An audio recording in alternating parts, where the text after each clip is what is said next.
এক বৃদ্ধ ডাকপিয়ন ধীরে হাঁটছে রাস্তায়, হাতে একটা পুরনো চিঠি। কখনো কখনো একটা চিঠি পৌঁছাতে জীবন লেগে যায়।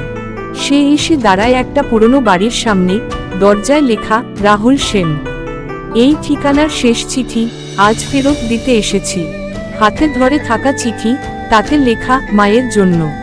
দরজা খোলে, এক তরুণ দাঁড়িয়ে, চোখে জল। এই নামটা আমার মায়ের, তিনি 5 বছর আগে মারা গেছেন।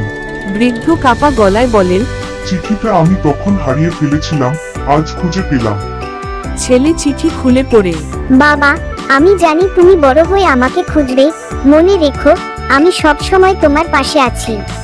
কখনো কখনো ভালোবাসা হারায় না, শুধু পৌঁছাতে দেরি হয়।